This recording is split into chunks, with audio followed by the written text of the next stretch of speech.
Hey guys, welcome back to my channel weapon X. तो आज मैं आपको ऐसी सीरीज़ के बारे में बताऊंगा जो एक मस्ट वॉच सीरीज़ है और इसे आपको एक बार तो देखना ही चाहिए। तो अगर आपने चैनल को सब्सक्राइब नहीं किया हुआ तो सब्सक्राइब करके बेल आइकन को दबा दें ताकि मेरी वीडियोस की नोटिफिकेशन आपको टाइम टू टाइम मिलती रहे।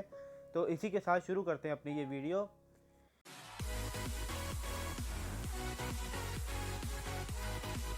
इस सीरीज़ का नाम है the haunting of the hill house. ये सीरीज़ हिंदी में अवेलेबल नहीं है तो आपको ये इंग्लिश में ही देखनी होगी। इस सीरीज़ की स्टोरी शर्ली जैक्सन की नॉवेल से ली गई है जिस पर पहले भी मूवीज़ बन चुकी हैं। इस सीरीज़ पर आए तो ये सीरीज़ आपको फालतू के जंपस्केयर या भूत दिखाकर डराती नहीं है, बल्कि जब आप इसको देखना शुरू करेंगे तो अब आप इसे ख़त्म किए बगैर नहीं रुकेंगे। यही इस सीरीज़ की सबसे बेहतरीन बात है। इस सीरीज़ में हमें क्रेन फैमिली दिखाई जाती है जो एक घर खरीदते हैं जिसको वो रेनोवेट करके ज़्यादा पैसों में बेच सकें और अपने ख्वाबों का एक घर ले सकें। लेकिन उनके आने के कुछ दिन बाद ही उस घर में पैरानॉर्मल एक्टिविटीज़ होना शुरू हो जाती हैं और एक रात उन सबको अचानक ही घर छोड़कर भागना पड़ता है।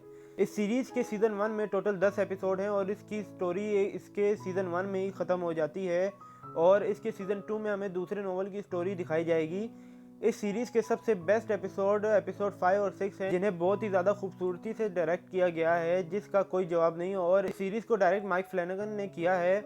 इस सीरीज़ में टाइम को बेंड भी किया गया है, जैसे पास्ट और प्रेजेंट दिखाना, जब क्रेन फैमिली के सारे मेंबर्स एपिसोड 6 में एक साथ होते हैं। और ये सीन हमें बताता है कि माइक कितने टैलेंटेड डायरेक्टर हैं और इन दोनों एपिसोड में माइक ने अपना सबसे बेस्ट डायरेक्शन दिया है।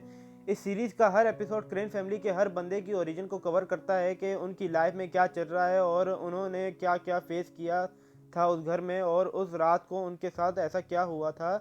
ये सब हर बंदे के नज़रिए से हमें उनके अपने अपने एपिसोड में दिखाया जाता है जिनकी स्टोरी प्रेजेंट और पास्ट में चलती रहती है।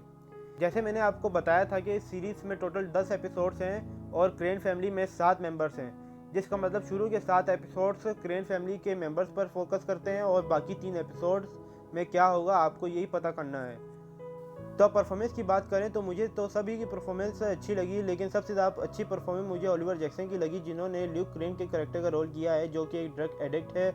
और आपको भी इनकी परफॉर्मेंस बहुत अच्छी लगेगी और कार्ला गुजिनो के करेक्टर का रोल आपको बहुत अच्छा लगेगा।